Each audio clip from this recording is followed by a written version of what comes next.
What's going on, guys? Aaron from Top Tier Gaming here, and today I'm going to be doing an updated Madolche deck profile. It's been a minute since I've updated this deck, and I actually have a Houston Regional coming up in just a little over a week at this point. And I really want to go over some decks I'm considering taking. I've uploaded some deck profiles, or actually, duel videos on some decks I'm considering taking to this event, and Madolche is actually one of them, and I really enjoy the Madolche strategy. It's something I find myself always playing when the format becomes like stale to me, or there's nothing else I really want to play, and that's because Madolche is a deck I find super fun. In a couple of aspects, I think it is actually one of the most difficult decks to build properly because it is so unique in the way it's constructed, and I actually think it's one of the harder decks to play. Like, I actually find this deck a little more difficult to actually play than even a deck like Infernity that's like a super solitaire combo deck, and that's because this deck has a lot of interesting routes to achieve like a bunch of like almost loops, because the cards themselves are not once per turn. And you can do some really wild stuff in this deck, especially once it gets rolling. Before we get into this deck profile, I do want to let you guys know Discord link down below in the description, along with all of our other social media links. If you want to follow us more closely, or maybe talk with other Yu-Gi-Oh players in the community, maybe play Master Duel, the links are down below if that's something you're interested in. And of course, if you are a fan of Madolche, feel free to like and subscribe for future Madolche content. It really helps us with what we do here on the channel, and it is greatly appreciated. Also, leave a comment down below which Madolche monster is actually your favorite. I kind of want to get a general consensus from the comments and figure out which Madolche monster is actually everyone's favorite. Interesting question, but without further ado, let's get into this Madolche deck profile. Alright, so starting off, we have the Madolches, and the ratio almost never changes, so we'll go through it relatively quickly. We have the 3 Madolche Angeli, the 3 Madolche Magdalene, the 3 Madolche Pettingcessor, of course the 1 Madolche Puddingcess, 2 Madolche Hootcake, and lastly 2 Madolche Messengelato. So I say the very standard Madolche lineup because these 14 are essentially as standard as it gets. You almost see no variation in this in any Madolche list. There's a couple of things that kind of are different. Some people play a Croissant, which would be the 15th Madolche, and then the ratio of Hootcake fluctuates between 2 and 3, but I would say these 14 Madolche monsters are by and far the most standard lineup for Madolches you'll ever see. It really does not fluctuate much from this. Anything to note here to be special is as far as your 9 one-card starters, that get you essentially all into the same play, besides maybe Magdalene, because she essentially is an extra extender plus like 1-card combo. The only thing to mention is Angeli, in my opinion, is 100% the best starter in the deck, and I'll sort of explain that as we go through the profile. But if you were to say which of these starters is the best, in my opinion, is Angeli, and that is mostly because she does not care about the status of your graveyard to play, and that will become apparent more as I go through the deck and sort of explain the Madolche lineup further. Alright, jumping into some flex spots here as far as what we could call hand traps in the deck, or like random go second cards.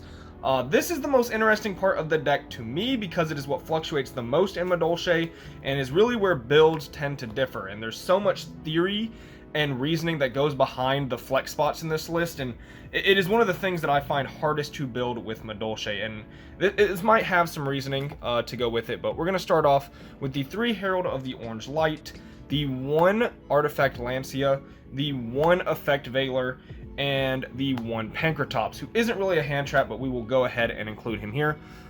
So yeah, there is a lot that goes into why we're playing this lineup, and I'll sort of leave these to talk about in a second. We'll start with the Orange Light.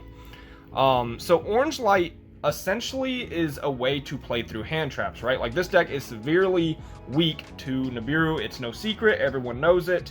Nibiru is a problem, and you can choose to play Crossout Designator, but this format especially, I do not like Designator at all because there are so many decks that are on 20 plus hand traps, and Madolche cannot fit the diversity for all the hand traps that beat it. Like, we can't play a Droll, a Bell, a Ghost Ogre, a Nib, an Imperm, a Veiler, an Ash, and like still pretend our deck functions. We could run all those at 1, but because they're 1-ofs, you could draw them, and then it's just not going to do what it's supposed to do. And then Madolche also has the options it wants to play, like D-Shifter and Herald of Orange Light. So as I just showed you with the other 3 cards, we are not on Dimension Shifter, which I know is blasphemous to some and makes sense to others. I have an entire theory video that I'll put on the screen right here where I actually talk about the difference between D-Shifter in the list and why I don't choose to play it.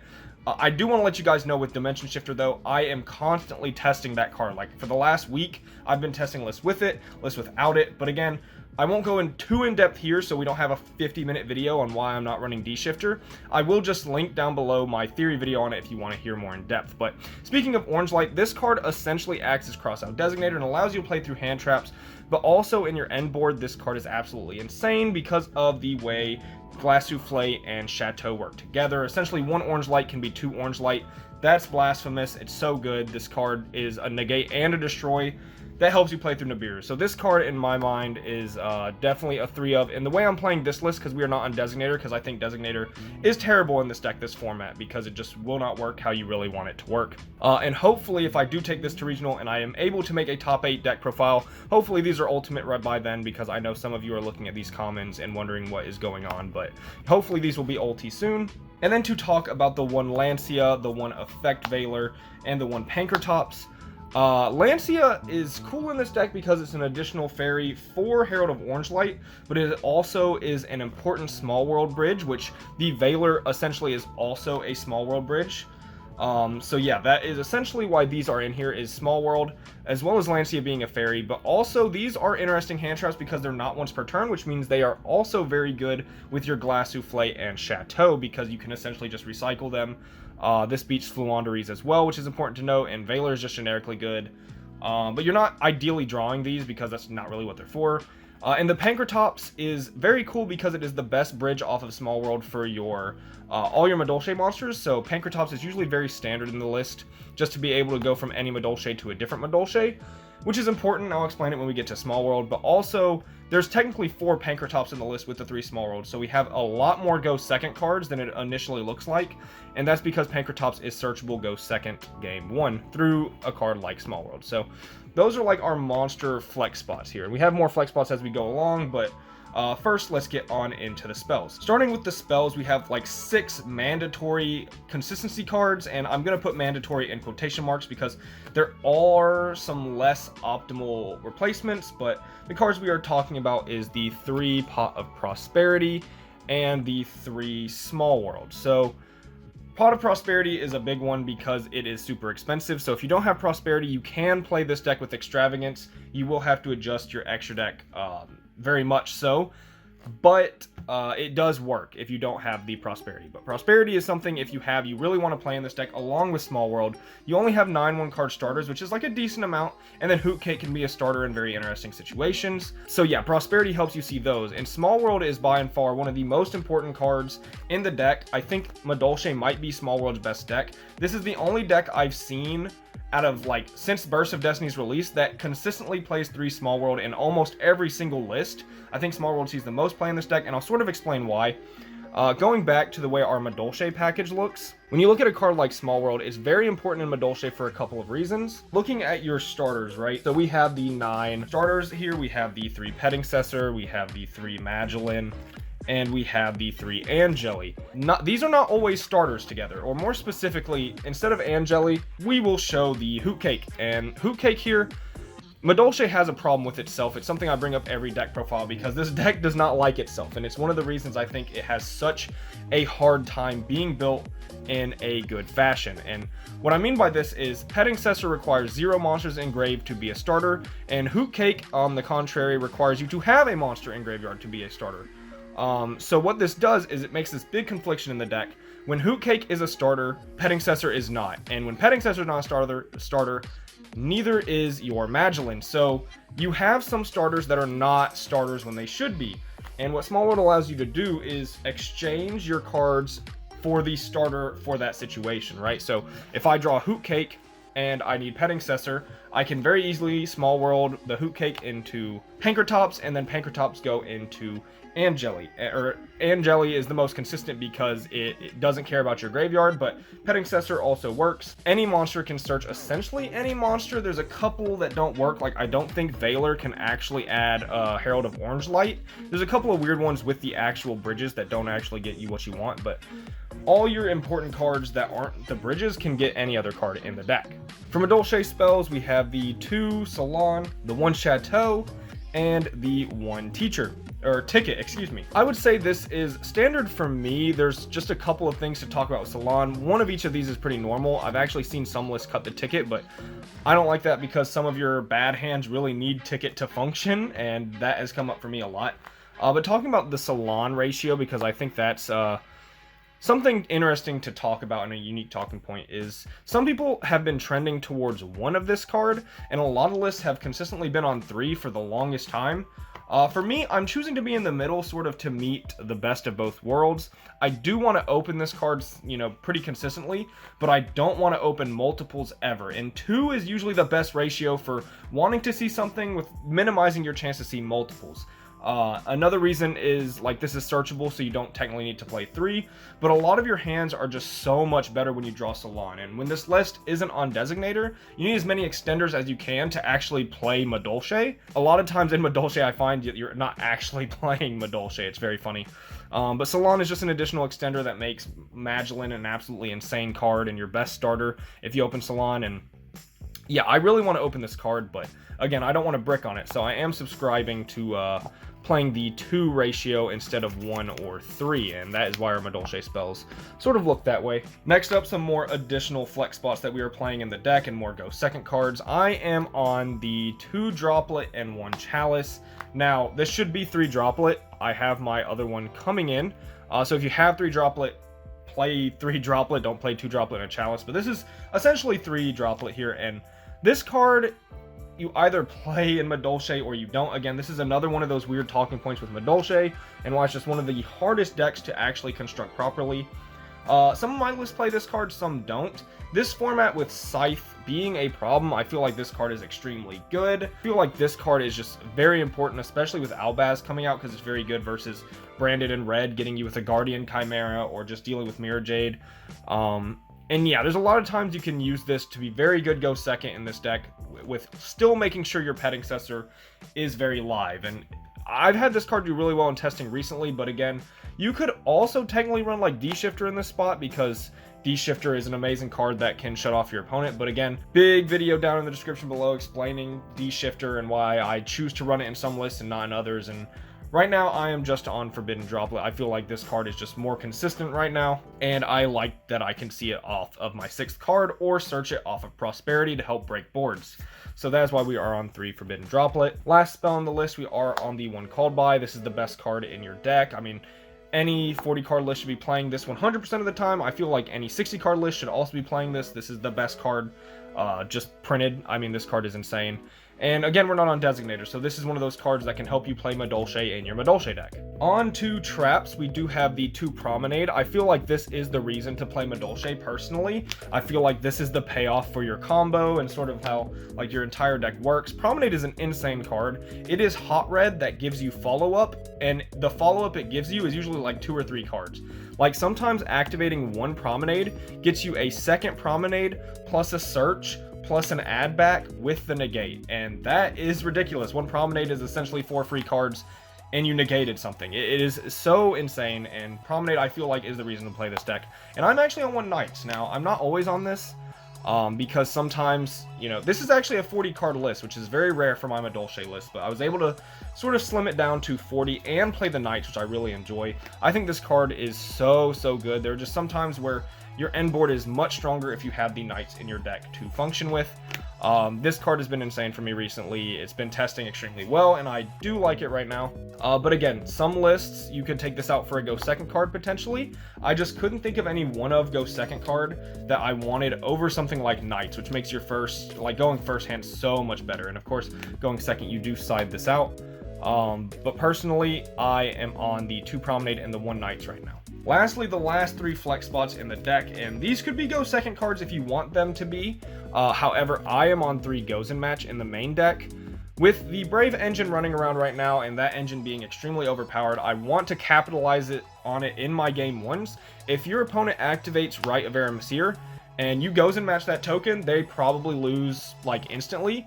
Gozen Match affects your deck just 0% unless you've been given an Abiru token. Everything you have is Earth, so you'll never be affected by Gozen Match. But your opponent, if there is a Brave token on field, all they can do is like summon Roxy's if they're playing Prank Kids to search Draco back. and then you could definitely then use your Promenade to save your Gozen match. And this card in this deck is just unfair. If you go first and see this, because the way Promenade protects floodgates, it is almost just a guaranteed win. It's not a terrible go second card either. If you can at least clear some of your opponent's board, it can be very good at staving your opponent off in the following turns. Of course, you side this out going second, but I feel like running Gozen match right now, especially with how powerful the Brave engine is. This is definitely something I really enjoy. However, at the regional I'll be at, Branded is legal now, and Gozen match is kind of weird versus that deck. If you hit Lubellion, it's very good. If you don't hit Lubellion, it's not good. But right now I am on 3 Gozen. This could change in the coming future for more Go second cards, but Gozen has been testing pretty well for me. Going into the extra deck, we have the 3 Glass Souffle. This is the only one I think you ever need to play at 3. It's the only one that comes up for me. So that's pretty standard. The 2 Tiramisu. This is like the best card in the deck, to be honest. She's so insane, go second. She was like 7 years before her time, to be honest. She's amazing. The 2 Chocolate. Sort of how you go for your big combo. Also, there is a way to get 6 Material Zeus in this deck, and that is very nice. And then 1 Sistart, I feel like I never ever make more than 1 of this card.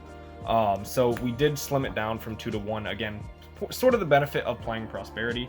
On to some pretty generic rank 4s. We do have the 1 Rafflesia, which you'll probably wonder why I'm playing this. I am side decking Gravedigger's Trap Hole. I'm not showing the side deck in this video because, again, this is a list I'm considering taking to a regional, so I do not want to put the side deck up. That's one of the most important parts of Yu-Gi-Oh!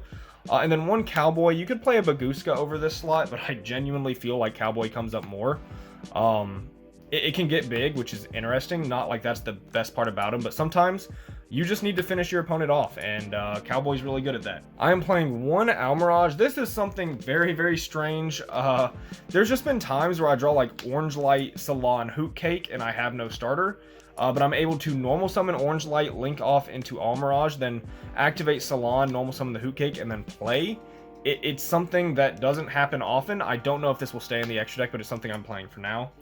We have the Gaia Dragon and the Zeus. Sort of talking about Zeus, obviously you're going to play it in this deck, but the reason we can get 6 Material Zeus is you can go like a Tiramisu, which is 3 materials, and then overlay Chocolate, which is 4 materials, overlay Gaia, which is 5 materials. But if you use Promenade on, like a Promenade from Graveyard on your Chocolate, you essentially get 6 materials on Zeus, which is super, super good, especially if you can set a Promenade to sort of follow up with him, because yeah, 6 material Zeus is just crazy. And then lastly, we are on Omega and Fossil Warrior Skull Knight. This is like sort of our Christmas package. If our opponent is on Maximus, Madolche going second literally loses, like, not to Window, we're not even talking about Window, literally loses to Maximus. Like, we need to be able to send stuff that can get themselves out of grave, so our Petting Cessor can activate, and we can use Fossil Warrior Skull Knight to pop something and Omega to shuffle something back. So if they have DPE, this essentially outs him. We can Fossil Warrior, target the DPE, they either use him or let it die, they activate its effect, and then you Omega it back. So yeah, this is a very good Maximus package. Some people play the Natisse over this slot, but I think the Fossil Warrior is just better because of the DPE interaction. It'll change based on the format, but I personally like this as a Christmas package in this deck because they remove themselves from the graveyard. Alright, that is going to do it for our Madolche deck profile. I hope you guys enjoyed. Madolche is a deck, again, I really, really like, and I know I like it because anytime I'm bored of a format, I come back to this deck, and it's because it has a very fun playstyle, and it keeps me thinking constantly. Like, I'm pretty sure this deck takes more brain power than any of the other decks I have combined. I literally, sometimes my head spins playing this deck, especially trying to break boards go second. The last duel I uploaded, if you want to check that out, it was a very good showing of this. I had a crazy play in my game 2. But yeah, this is a deck I really like, and it's one of the hardest, I think, in the game to build because the way the deck just conflicts with itself. You have to be very aware of your graveyard and what cards you can play. Like, I can't play some of the best cards in the format like Bell and Ghost Ogre because Madolche does not like those cards, and it is very tough. But yeah, honestly, one of the most fun decks I've played, and yeah, I hope you guys did enjoy the deck profile. If you did, leave a like and subscribe. This has been Aaron from Top Tier Gaming. Bye, YouTube.